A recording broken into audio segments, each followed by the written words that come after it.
오전에 잠시 언급했던 이익하고 가치에 대해 좀 더 말해야 되겠습니다. 오전에 설교하면서 드는 생각이 진짜 그렇다. 우리 성도들이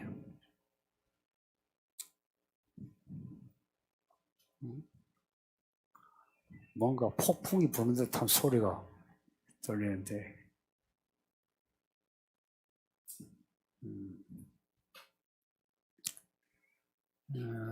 성도들이 왜 믿음 생활이 잘 안 되나? 믿음의 가치 잘 모르고 현실적으로 따지는 실익이 더 눈에 들어오는 거예요. 그 실익 때문에 믿음의 가치를 눈 감아버리거나 아니면 무시하거나 그 실익은 실제 가질 수 있거나 누리는 거죠.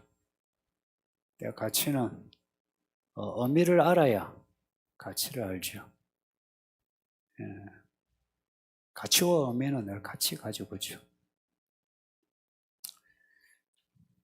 우리 사는 사회가 자본주의 사회가 돼가지고 자본주의 사회는 계산할 수 있는 가치여야 돼. 그래서 그게 크면 실익이 크다. 계산을 해서 토탈이 적으면 가치, 실익이 없다 해서 적혀버려요. 돈으로 계산할 수 있는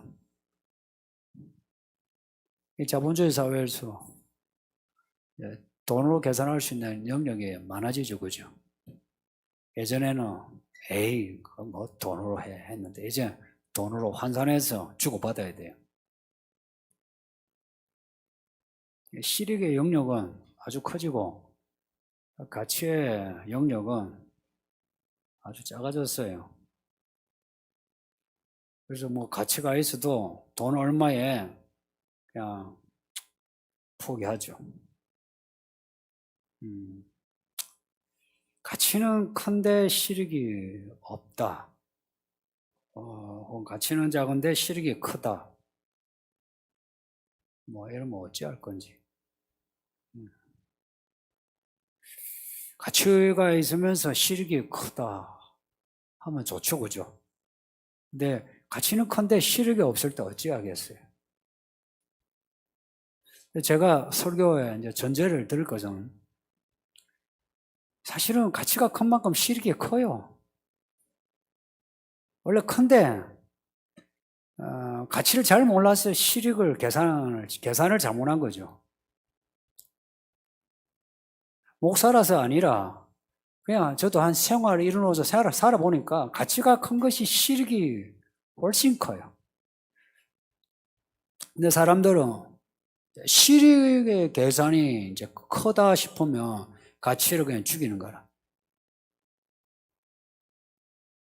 제가 이제 요 이야기하면서 생각나는 책이 마이클 샌델의 돈으로 살 수 없는 것들. 예전에 정의라 무엇인가 쓴 사람이에요. 저는 자꾸 발음이 마이클 샌들이, 그래서 저는 샌들이래요, 샌들. 마이클 샌들이래요, 발음이. 샌들이 돈으로 살 수 없는 것들 책을 썼어요. 제목은 좀 가벼운데 내용은 되게 깊어요. 시원하게 답을 주는 건 아닌데 돈으로 살 수 없는 것들이 있는데 사람들이 자꾸 돈으로 가치 환산을 하면서 가치들을 잃어간다는 겁니다. 특히나 이런 자본주의 그리고 민주주의에서 민주주의는 다수의 표가 진리가 돼버리죠. 해서 가치가 있는 것들을 그냥 돈으로 계산해서 다 없애버리는 이 사회를 논하고 있는 책입니다. 하나 예를 이제 들던데 학교 안에 기업들의 홍보물이 붙여져 있고 놓여져 있는 거예요. 학교 안에 학생들, 그리고 교도소 안에도 홍보물이 있는 거라.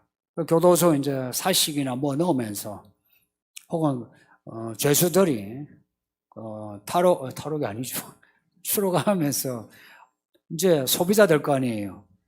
그래서 교도소 안에서 혹은 학교 안에서 그렇게 기업의 홍보, 광고가 들어간다. 어떻게 봐야 되겠냐. 근데 기업으로서 혹은 정부로서 돈을 받으니까 돈이 계산되죠. 근데 홍보물을 붙이지 않고 그냥 뭐 학교 교육시키고 교도소에서 교화시키는데 그 가치를 홍보물에 그 돈하고 돈으로 받는 거하고 이걸 어떻게 대비를 해야 될지, 결국은 이제 돈을 받으니 돈 받고 학교 안에다가 홍보물을 붙여주는 거예요. 뭐 교회 안에도 가끔 물건 팔기도 하죠. 그럴 때 그런 거 있잖아요. 선교를 위해서 뭐 장사하는 경우 선교라고 하는 거 괜찮죠, 그죠? 선교 위해서 선교 물품을 교회 안에 이제 와가지고 사고 파는, 괜찮죠? 뭐 예를 들어 빌 게이츠 같으면 빌 게이츠 수천억을 기부를 하는데 그 기부한 돈은 어떻게 돈을 벌었냐? 따질 것 없이 기부한 그 돈을 받음으로 빌 게이츠 최고다 하는 거예요. 그 사람이 그 시장에서 어떻게 돈을 벌었는지는 안 따진다 이 말입니다. 그러면서 그 책에서 시장이 도덕을 어떻게 추방하는가를 세밀하게 잘 적어놨어요. 민주주의 가치들이 동서냉전이 끝나고 자본주의가 이기면서 오히려 민주주의 가치들이 더 약화되는 것 같지 않느냐 하는 거예요. 이건 제 생각입니다. 그 책에는 없고. 오히려 동서냉전에 있을 때는 자본주의의 가치를 더, 그 우월성을 말하기 위해서라도 뭐 조심하는 부분인데, 근데 소련이 무너지면서 오히려 자본주의가 더 거세지고 모든 것이 이제 돈으로 환산되는, 그러면서 민주주의 가치조차 밀어버린 거예요. 아마 이번에 코로나 사태 이후로 다시 아마 그런 분이 글을 쓰면 코로나 사태 때 이 방역 정책으로 인해서 사라진 혹은 약해진 민주주의 가치들을 또 논하지 않을까. 민주주의 가치가 그렇게 시장에 의해서, 시장이라면 여러분이 시장입니다. 여러분이 돈을 주고받는 여러분이 시장의 객체이자 주체죠. 여러분이 민주주의 가치를 몰아낸 거라. 그러면은 믿음의 가치는 어떻습니까? 믿음의 가치는 잘 지키고 있습니까? 아니면은 믿음의 가치가 민주주의 가치처럼 혹은 그보다 더 많이 사라지거나 아니면 약화되었는지. 코로나 터지면서 신학자들 그리고 많은 목사님들, 똑똑하다 여기는 목사님들, 스스로 똑똑하다 여기는 목사님들 있어요. 지식이나 생각하는 분들. 코로나 방역 정책 때에 아시는 것처럼 뭐 바깥에 다 문을 닫아도 열어도 교회는 문 닫아야 된다 하고, 지금 보세요. 거의가 다 주일 오전만 예배해요. 나머지 온라인이에요. 온라인 예배가 예배라고 합니다. 예배죠. 근데 온라인 예배 할 수밖에 없는 상황이 될 때 그것이 예배로서의 어떤 의미가 주어져요. 근데 먹고 마시고 놀러 다니잖아. 그리고 온라인 예배를 할 때에 그 예배하는 그 태도의 변화, 통계를 어제 말씀드렸죠. 첫 주, 둘째 주, 셋째 주 예배하는 자세가 달라져. 첫 주에 그래도 이렇게 있다가 그 다음에 양복을 벗어. 그 다음에는 와이셔츠도 없어. 잠옷 입고. 그리고 처음에는 앉아서 꿀 앉아서, 그 다음에 소파에 앉아서, 그 다음에 식탁에, 하나는 식탁에 앉고, 하나는 저 소파에 앉고, 하나는 저기 앉고, 그리고 그 다음에 핸드폰을 하면서 설교를 들어.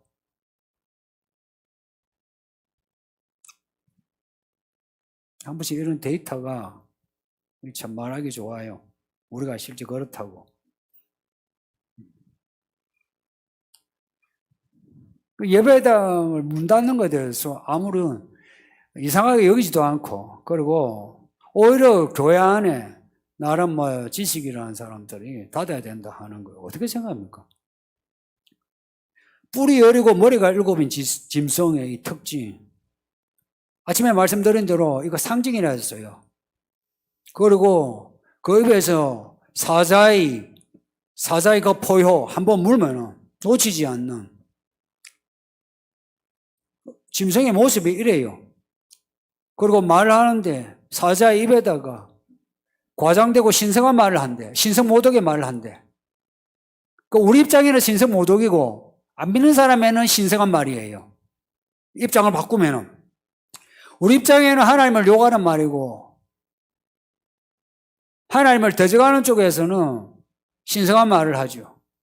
과장된 말을 하는 거라. 이 말이 얼마나 현란한지 듣고만 있으면 다 빠져들어요. 신성모독하는 말을 하는데 42달 동안에 활동한답니다. 42달 동안에 하나님을 욕하고 성도들을 욕하는 이거요. 대놓고 나 하나님 안 믿어가 아니라 뱀이 에덴 동산에서 하와를 꿰었던 것처럼 말이 교묘하게 하나님을 욕해요. 교묘하게 하나님을 욕해요. 중간에서 교묘하게 성도들을 이간질하는 사람 있죠. 교묘하게 목사 이간질하는 사람 있죠. 교묘하게 집안에 식구들 이간질하는 사람 있죠. 그런 거예요. 이 말이 누룩이에요. 누룩. 게다가 이 짐승이 누군가를 타겟으로 이렇게 치면은 그 칠 때의 현란한 말로 치게 되는 명분을 이야기해요. 그러면 사람들이 분노와 정오가 일어나면은 그냥 휩쓸리게 돼요. 그래서 이 민주주의에서도 선동가들이 뭔가에 대해서 분노를 혹은 정오감을 일으키게 하죠. 그렇게 해서 자신의 목적을 이루는. 또 뒤에 17절 보면 이제 다음 볼 본문이에요. 짐승의 표를 받지 않으면 매매를 하지 못하게 한대요. 그래서 사람들이 매매를 하기 위해서라도 표를 받아야 된답니다. 표를 받아야 된다는 것은 짐승에게 협력을 해야 되는 거예요. 이 매매를 하니까 아이고 내가 시장에 안 가도 된다 그러죠. 매매 안 하고 어떻게 살랍니까? 집을 계약하는 것도 매매가 돼야 되고 여행하는 것도 매매가 돼야 되고 밥 사 먹는 것도 매매인데 매매 안 하고 어떻게 살 수 있습니까? 지금 이제 성도들이 치기로 안 먹고 안 사고 안 팔면 되지 하는데 정말 그럴 수 있을까? 보세요. 말 잘해서 언론을 장악해요. 두 번째, 돈을 장악해요. 그러면 이 자본주의 민주주의에서 다 쥐고 있는 거 아닙니까? 민주주의에서 입을 쥐고 있고 민주주의에서 돈을 쥐고 있다. 그럼 다 쥐고 있는 거죠. 그래서 들을 게 없이 귀가 얇은 사람 있죠. 귀 얇은 사람, 돈 좋아하는 사람은 짐승의 표를 받을 수밖에 없습니다. 귀가 두꺼워서 말씀을 분별하는 사람은 그나마 버틸 수 있어요. 인내할 수 있어요. 또 먹고 사는데 크게 욕심이 없이 그래 내가 못 먹고 못 살아도 된다. 내가 땅을 파든 내가 농사를 짓지 하는 마음으로 살려고 하는 사람은 또 견딜 수 있어요. 근데 귀가 얇은 사람 또 돈 좋은 사람은 그냥 여기에 그냥 100% 들어가는 겁니다.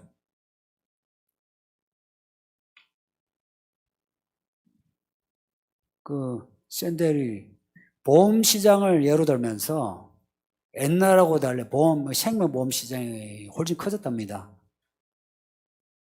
그리고 생명보험 시장이 커지면서 미국에서도 생명보험 사기가 그래 많다고, 살인이 많다고. 그리고 사람들의 생각이 사람의 목숨을 돈으로 환산하는 분위기가 예전에 비하면 훨씬 커졌다고. 그리고 사실 돈으로 주고받는 그런 매매 아니라도요, 가치와 가치의 어떤 교환도 사실 매매에 들어가요. 돈으로 주고받는 거 아니라도. 이슬람 하면 테러가 생각나죠. 9.11 테러가 이 현대사에서, 특히 21세기 현대사에서 특이한 이야기예요.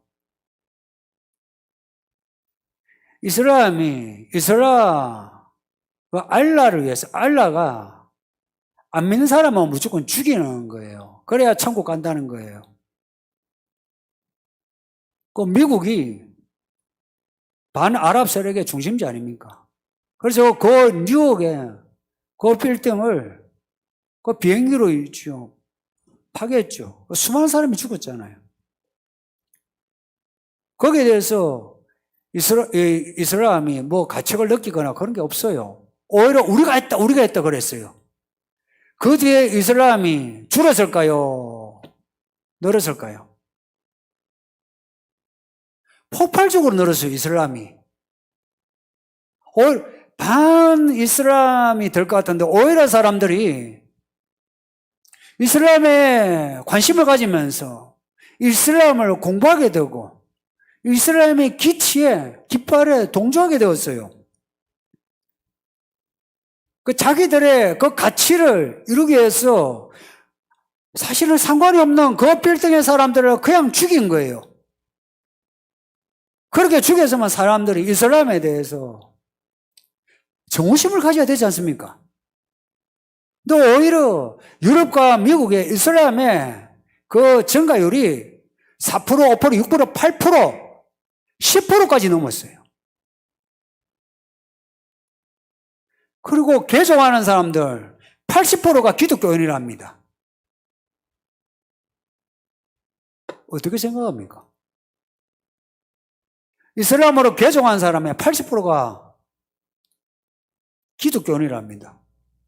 왜 그래 개종하느냐 하니까, 그동안 이슬람을 몰랐는데 이슬람의 그 경전을 읽으니까, 그 순나와 코란을 읽으니까, 이슬람이 뭐 기독교와 다르지 않네. 근데 기독교는 깃발이 선명하지 않죠. 근데 이슬람은 깃발이 선명하고 행동이 앞서요. 시원시원하고. 그리고 가치가 확실하다 해서 개종을 하더라 이야기입니다.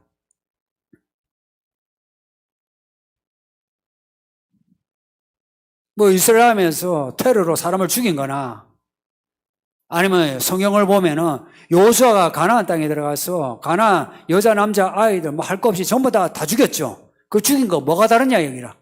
이슬람하고 기독교 성경하고 뭐가 달라? 똑같다는 이야기 한 거라, 이슬람에서.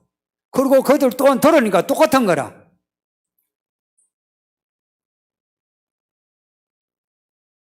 이슬람의 그 테러하는 그 가치관하고요, 성경에서 여호수아가 가나안 땅을 남녀노소 진멸한 거하고 그게 같은 이야기입니까?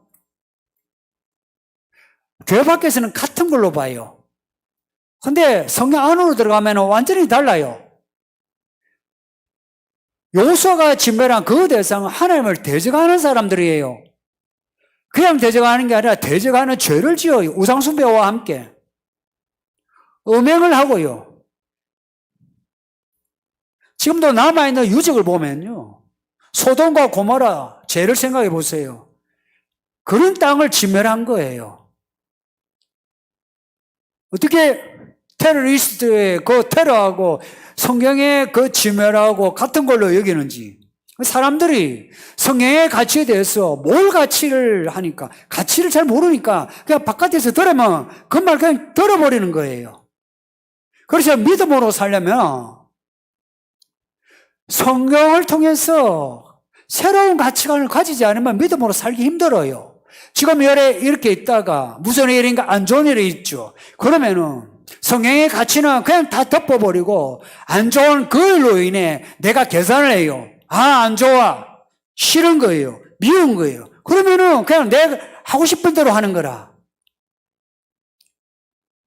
8절 보세요. 죽임을 당한 어린 양의 생명책에 기록이 되지 않은 사람은 짐승을 경배한답니다. 우리의 이름이 생명책에 기록이 된 것 같은지요? 생명책에 이름이 기록이 되었는지 안 되었는지 어떻게 아느냐? 말씀에 대한 반응에서 알 수 있습니다.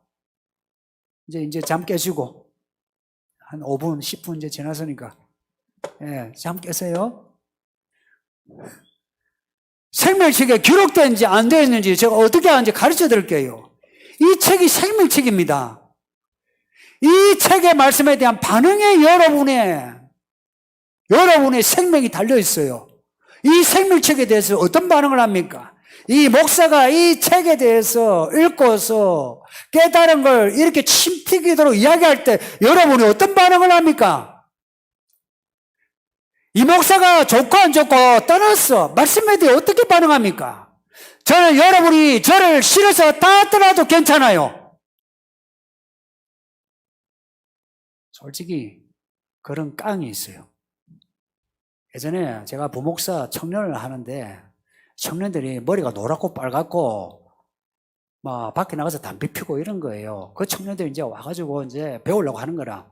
그러니 그 장로님하고 담임 목사님하고 저보고 마귀 새끼라 했어요. 그래서 쫓겨났어요.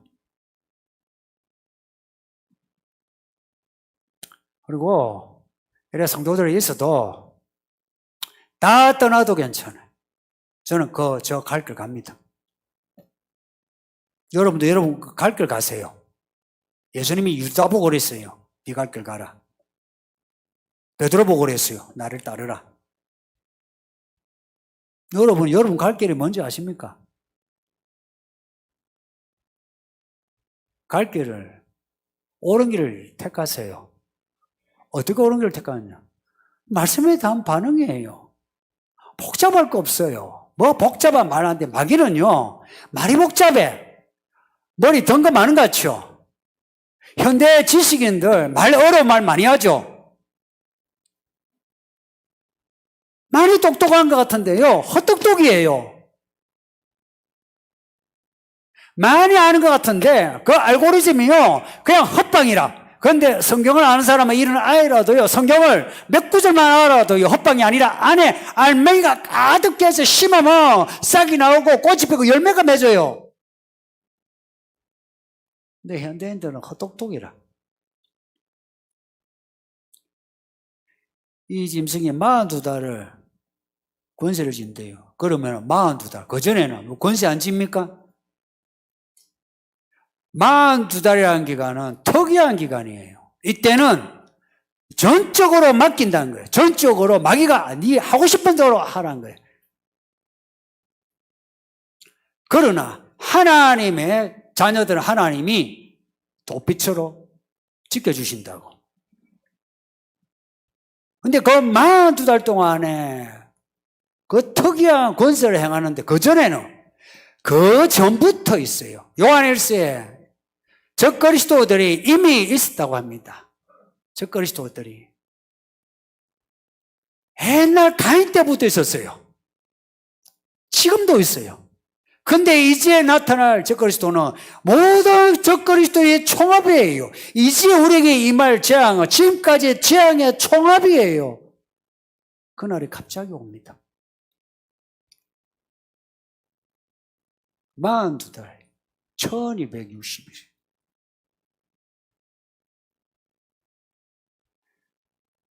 예수님의 족보가 42족보예요. 그리고 14 이렇게 되어 있어요. 이 짐승에게 맡겨진 시간이 42달이래요.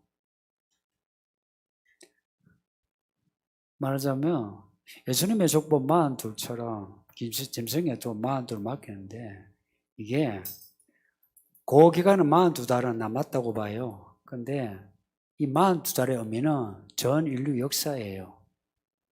전 인류 역사라.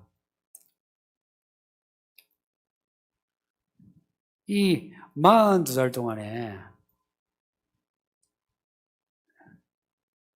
우리가 어떻게 보내냐 하는 문제에서 하나님 이거예요. 그리스도의 족보가 아브라함부터 예수님의 이르기까지 42 족보면 그렇게 예수님에게 왔어요.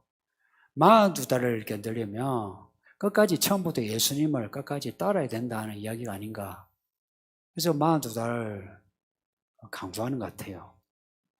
1260일은 그냥 하나하나 날짜인데 성경은 실제 1260일이라도요 상징을 둬요.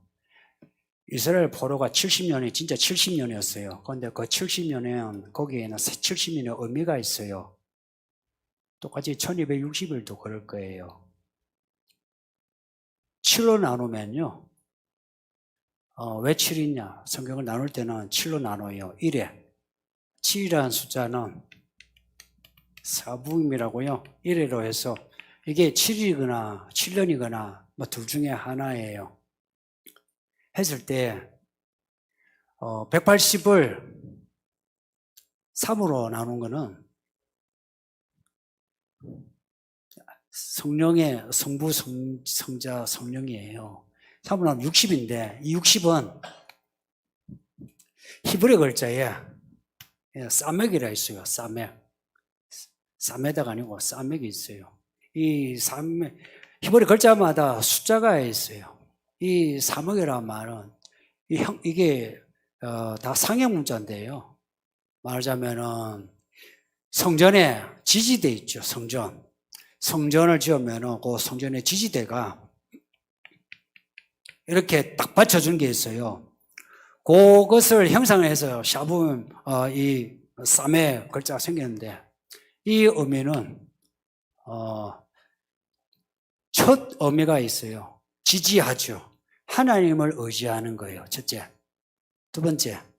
그리고 하나님이 우리를 공급한다는 의미가 있어요. 그리고 하나님 우리와 접촉되어 있다 하는 거예요. 그 다음에 이 단어가 우리에게 의미하는 그 동사가 있는데 그거는 안수하다예요. 안수하다. 예수님이 안수하여 병을 고치신 거 있죠. 샤마이카라고요. 안수하다. 그래서 60, 60이 이런 거예요. 따지면 쌈맥이에요. 뭐냐면은 사실 히브리어로 헬라어를 히브리어로 바꾸면요. 그 형상이 가지는 의미를 이야기하게 돼요. 이해가 돼요? 영어를 히브리어로 바꾸면 히브리어가 가지고 있는 형상의 의미가 있어요. 그 의미로 설명을 할 수 있다는 이야기예요. 그래서 42달을 다시 보면 42달은 666이나 같고요. 그리고 42달의 의미는 싸맥 하나님을 의지하라 하나님을 공급한다 그런 의미가 들어가 있어요. 어떻게 이해가 됩니까? 제가 말한 그 의미가 전달됩니까? 의외로 있죠. 성경의 그 단어들이 어느 그 하찮은 단어도 그 의미가 그 글자 알파벳에 많은 의미가 있어요. 그걸 우리가 다 먼저 사실은 실력이 없고 시간이 없어서 못 찾아서 그렇지 그 의미를 찾으면은 무궁무진해요. 특히나 이제 헬라를 히브리어로 바꾸면은 더 그래요. 헬라어는 헬라 말이죠. 히브리어는 하나님의 백성들의 문자예요. 그 문자로 숫자를 이야기하고 그 문자로 예언을 해요. 그래서 뭐 요수와 뭐 예수, 여호와, 요수와 예수 다 같은 이름이에요. 그리고 거기에 들어가 있는 형상들을 통해서 우리에게 말씀해요. 짐승의 42달 기간은 처음부터 끝까지 666 짐승의 시대에 뭐 표가 666이라면 하나님의 사람은 그 42달 동안에 하나님을 의지하고 공급하신다. 그런 의미입니다. 예, 여기까지. 질문 받겠습니다.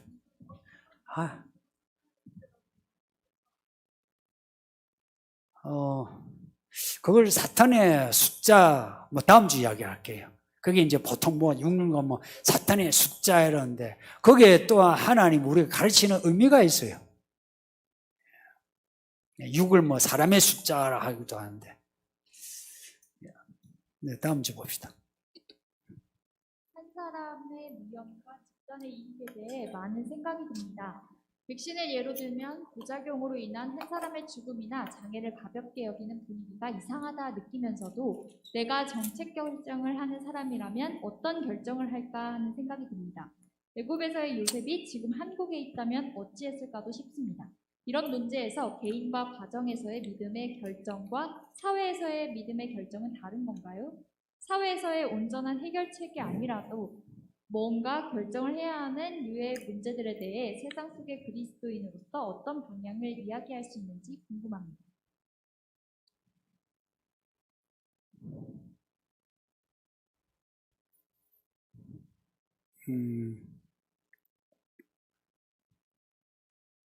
이거 아스트라 회장이나 아니면 뭐 외국의 유럽의 뭐 EMA 뭐 회장 뭐 주로 방역 정책 하는 사람들이 요 말이에요. 이익이 뭐 손해보다 크다. 여러분 계산해 보세요. 이익이 손해보다 크면은 하겠어요, 안 하겠어요? 하죠. 예. 혹은 이익이 피해보다 크다. 할 거예요, 안 할 거예요? 예. 그 이야기를 한 거예요. 그래서 아스트라나 아니면 다른 뭐 백신이 부작용으로 죽은 사람이 뭐 그 비율이 얼마든 간에 손해가 피해가 위험이 있어도 그 리스크를 감수할 만한 이익이 크다 하는 겁니다. 그래서 백신을 보통에는 백신을 뭐 5년에서 10년을 한대요. 근데 매년 뭐 1년도 안 돼가지고 백신을 이렇게 출시한 거는 이익이 커서 실익이 커서 출시하고 사람들에게 강요하다시피 지금 백신을 주는데, 근데 민주주의 원칙 혹은 법률에서 법 철학에서 법의 정의 혹은 의료 정의에서 이익이 위험보다 크면 해도 된다는 말이 있나요? 저는 알기에 없어요. 오히려 그 반대예요. 한 사람, 억울한 사람 안 만들기 위해 만드는 것보다 9사람 죄를 놓치는 게 낫다. 이게 법 철학이에요. 근데 이게 민주주의 가치들이에요. 근데 코로나 방역 정책에서 이런 민주주의 가치들이 전부 다 싸그리 전부 다 무너지고 이익이 위험보다 손해보다 손실보다 크면은 해도 된다. 그렇게 되었어요. 근데 이제 내가 정책 결정을 하는 사람이라면 어떤 결정을 했을까? 여러분 같으면은 여기에 공무원인데 이익이 크면은 정책을 펼치겠어요? 질병본부장이십니다. 질병본부장이시면 어떻게 하시겠어요? 이때 기독교인의 가치가 여기서 뭐냐? 이걸 묻고 있어요, 지금.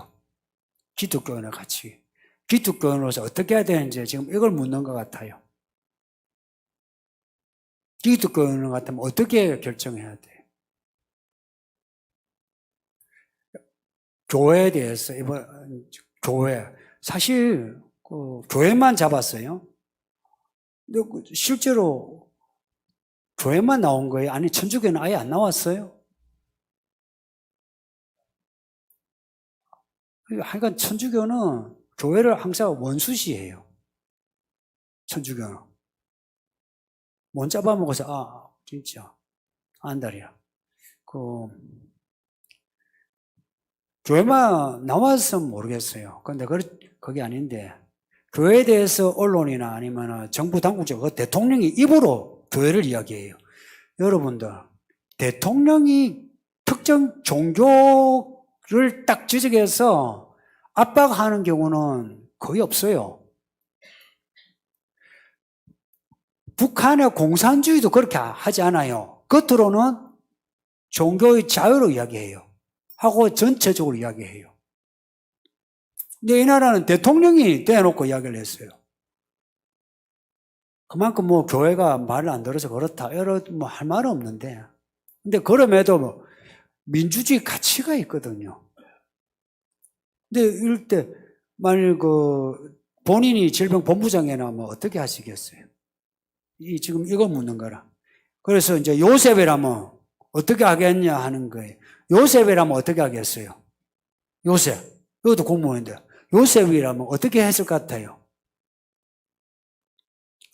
요셉이라면 어떻게 했을 것 같아요? 질병본부장이라면. 위에서는 그렇게 하라고 해요. 근데 요셉이 질병본부장에 있게 되었어요. 어떻게 대처할까요? 요셉이 되려면 첫째는 꿈을 꿔야죠. 그죠? 여러분 꿈을 꿨나요? 성도님들, 이미 여러분들 꿈 꾼 거 아십니까? 자꾸 여러분 잊어버리고 있는데 이게 꿈입니다. 이게 말씀이 꿈이에요. 꿈을 꿨어요. 꿈은요, 요셉의 꿈은요, 여러분이 꿈에 만분의 1도 안 돼요. 그냥 있죠. 벼가 자기한테 절을 하고 하늘에 별이 절하고 이 정도예요. 우리는 뭐예요? 스토리를 가지고 있어요. 이게 꿈이에요. 이걸 받았거든요. 받아서면 이제 어찌해야 돼? 요셉은 꿈을 찾아갔어요. 그 꿈을 견뎌냈어요. 그 종살이하고 감옥에 있으면서도 원망하지 않았죠. 형을 고자질하던 요셉이 고자질하지 않아요. 참아내요. 그렇게 해서 총리가 되었어요. 어떻게? 꿈을 해주게 해줬대. 무슨 꿈? 애굽의 바로의 꿈을. 그 나라의 앞날에 대한 꿈을 해주게 해준 거예요. 요셉이 그 나라를 살려낸 거라. 그리고 요셉 같은 사람이 여기 있다면 아마 이럴 거예요. 위에 상관들이 지시를 해도요, 아주 명확한 논리로 적절하게 거절할 거예요. 이게 중요한 포인트가 어디에 있어요? 적절하게. 거절하는데 단호하게 거절하면 어떻게 돼요?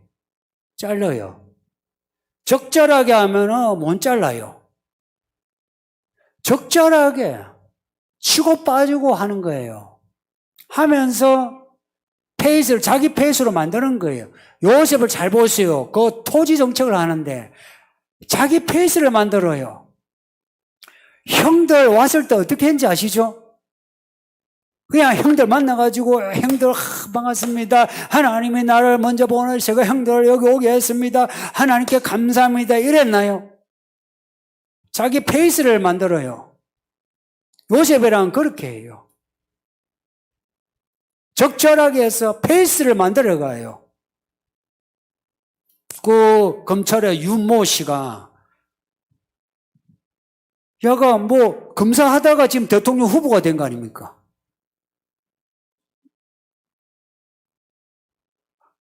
그 양반이 그냥 대통령 하라는 대로 했으면 대통령 후보 됐을까요? 적절하게 치고 빠지고 하면서 자리를 그만뒀나요? 계속 있었어요. 윤짜장 소리 들으면서. 계속 있었어요. 커졌어요. 요셉이라면 적절하게 치고 빠지고 하면서 페이스를 만들 거예요. 여기에 아쉬운 점을 이야기할게요. 요셉 혼자서는 안 되는 게 이 시대예요. 그때는 바로가 정권을 가지고 있어서 돼요. 바로가 주면 돼요. 자기가 받으면 총이 돼. 근데 지금은 혼자 산대요.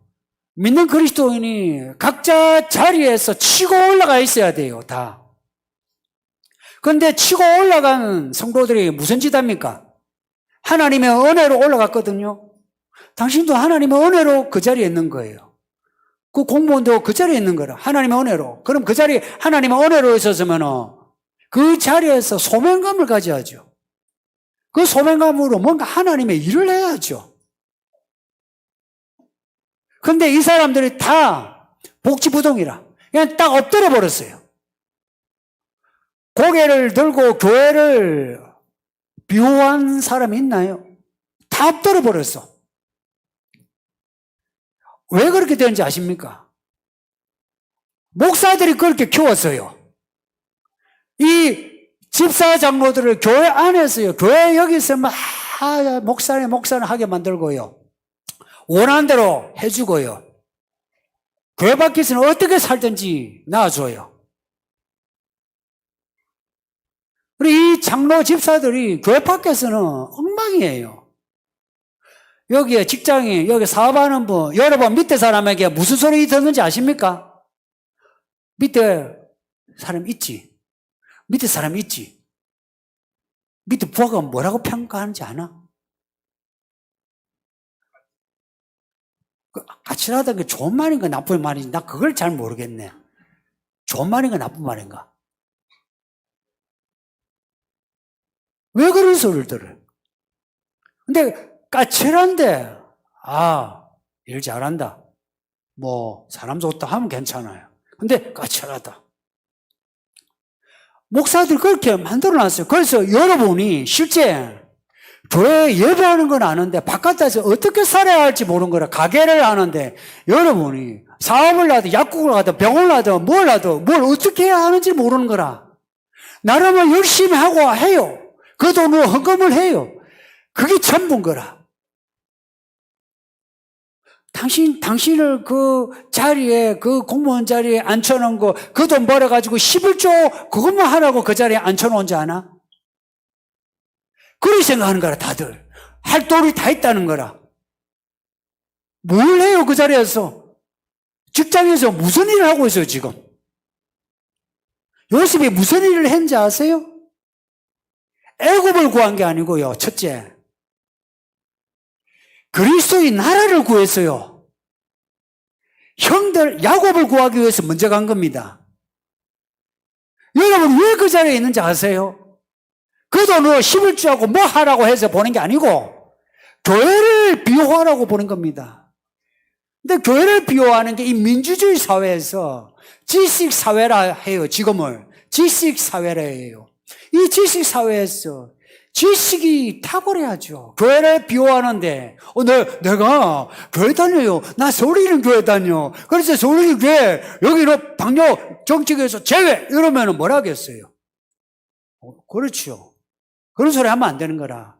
이것을 이 민주주의 자본주의 가치 원래 가지고 추구하는 그 가치의 논리로 이야기해야 되는 거예요. 그리고 이것을 풍성하게 하는 게 성경이에요. 성경으로 더 풍성하게 해야 되는 거라. 그런데 직장에서 밑에 사람한테 욕을 먹잖아요.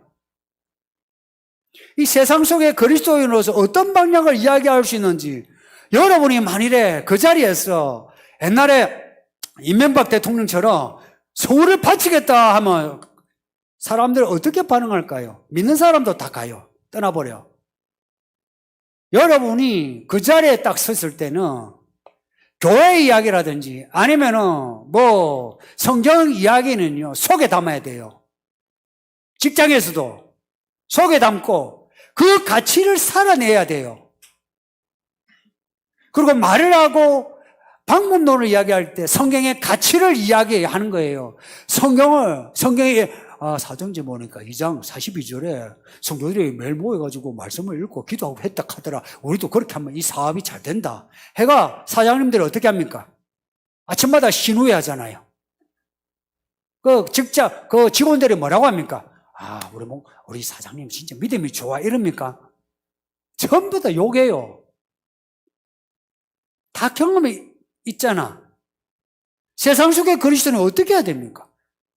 지혜로워야 돼요, 지혜. 지혜가 여기 있으니, 총기가 여기 있으니, 666을 안다 그랬어요. 그 지혜와 총기가 없는데 어떻게 일을 하겠어요? 먼저 여러분 한 사람 한 사람이 총기 있고 지혜 있는 성도가 되어주세요. 배우세요. 성도님들, 배우세요. 여러분 있잖아요. 여기서 뭐 일하고 헌금하는 거요. 그거 하라고 여러분을 이곳에 부르신 게 아니고, 부르긴 불렀죠. 그건 그 부차적이에요. 여러분을 부를 이유가 뭐냐? 이것으로 세상을 살아내라 이야기입니다. 이것을 살아내기 위해서라면 이 교회를 떠날 말하면 떠나도 돼요. 다 떠나도 돼요. 이것을 살아낼 만하면 다 떠나도 된다고. 제가 왜 목사하는데? 하나님이 일을 하려고 하는 거죠. 여러분도 그거 아니에요. 이 질문 한번 너무 고마워.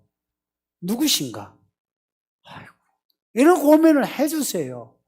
그리고 이 공부는요, 오랫동안 해야 돼요.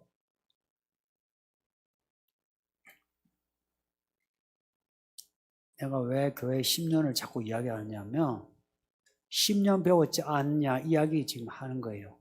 10년을 배웠지 않았냐. 그러면 이제 꽃을 피워야 되지 않느냐. 자, 그런 마음입니다. 예, 이 정도 합시다. 넘어갑시다. G7 정상회의가 진행 중에 있습니다. 온 천하 왕들에게 가서 하나님 곧 전능하신 이에 큰 날에 있을 전쟁을 위하여 그들을 모으신다는 말씀에 비추어 볼 때 이러한 일들이 앞으로의 일들을 예표한다고 볼 수 있을까요?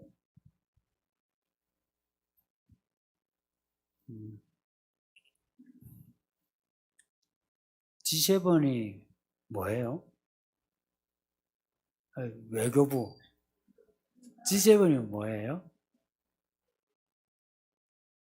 예? G가 무슨 G예요? 예.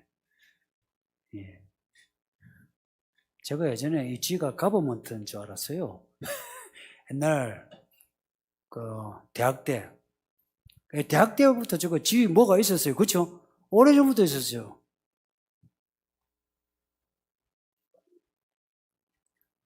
G가 되게 쉬운 글자예요. 혹시 여러분이 어려워할까봐 저처럼 뭐예요? 그룹이에요. 그룹. 7그룹, 7나라가 한 그룹이 되어 있는 게 G7. 이 나라들이 잘 사는 나라들이에요.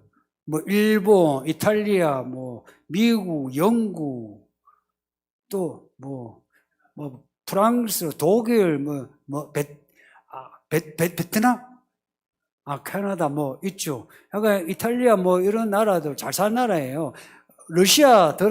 소련 러시아 들었다가 쫓겨나고. 근데 뭐 G7, G8, G20 하는 거는 이제 모이는데 이게 이제 주축, G7이 주축이에요. 7나라가 주축이에요. 이 7나라가 이제 나라들을 초대하는 거예요. 해서 그러면 20나라가 되고 14나라가 되고 뭐 등등이 돼요. 우리나라는 G7에 들었을까요? 안 들었을까요?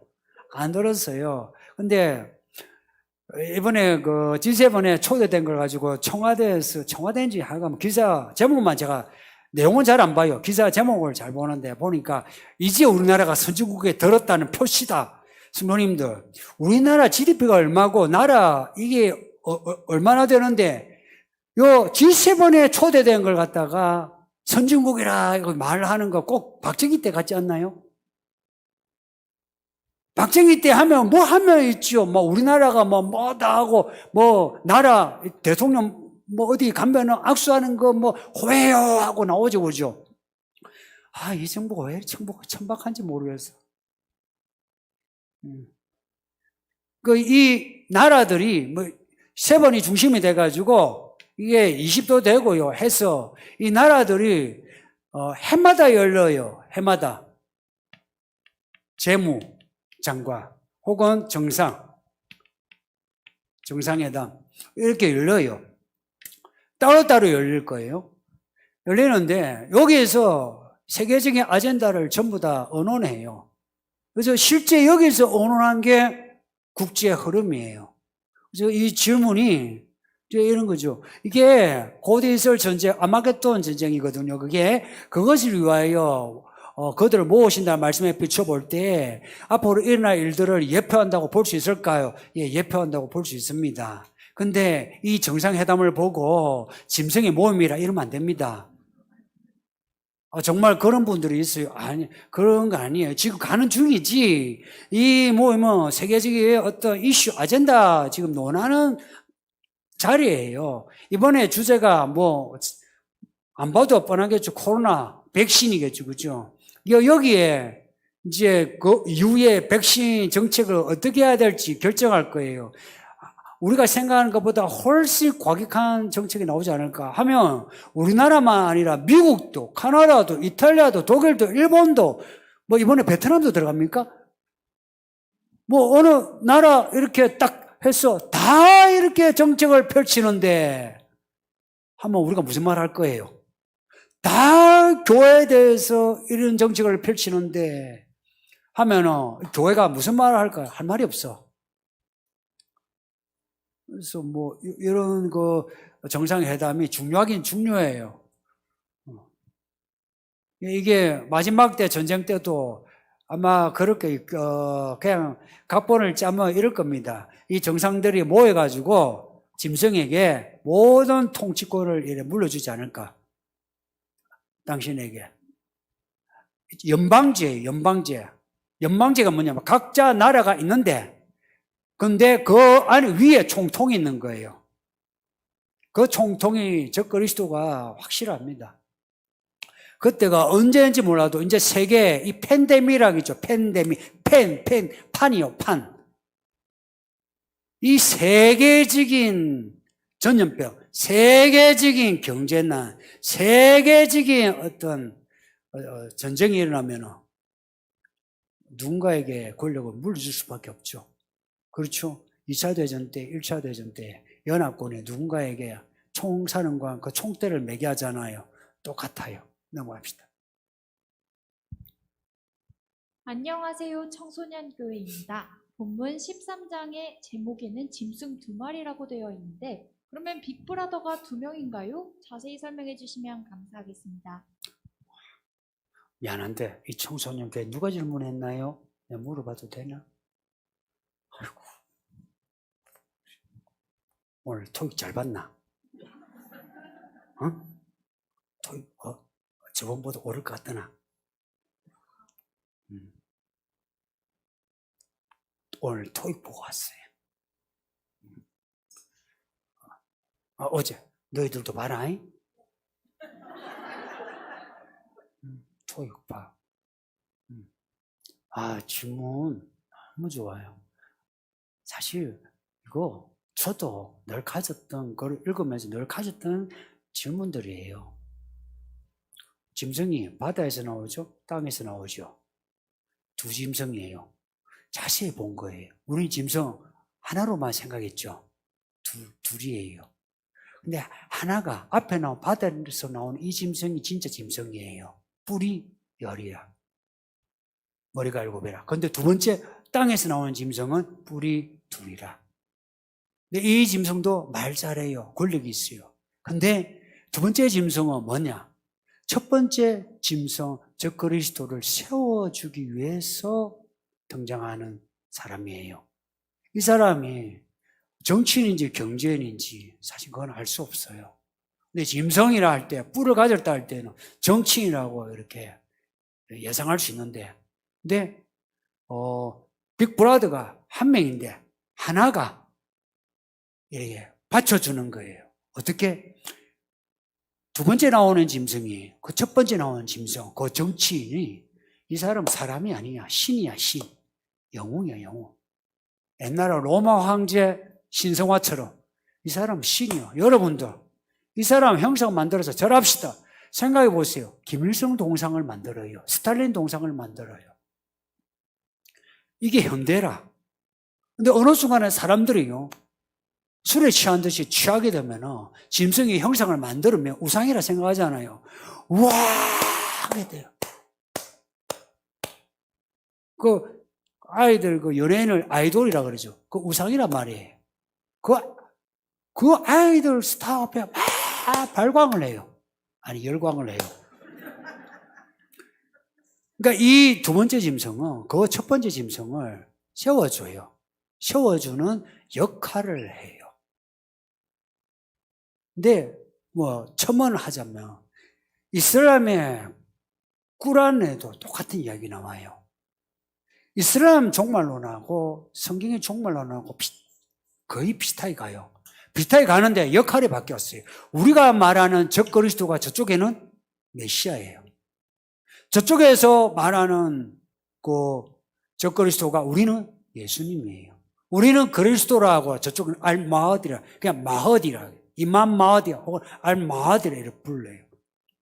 그래서 이슬람이 종교적으로 마지막 이 순간까지 이 기독교와의 딱 배척돼요. 그리고 저쪽에서 교회를 무너뜨리는데 가장 앞장설 거예요. 예, 이 빅브라더가 두 명이 아니라 큰 빅브라더, 작은 빅브라더 이렇게 할 수 있습니다. 끝났죠. 예. 한 1분 정도 우리 합심해서 기도하겠습니다. 다 같이 기도하겠습니다.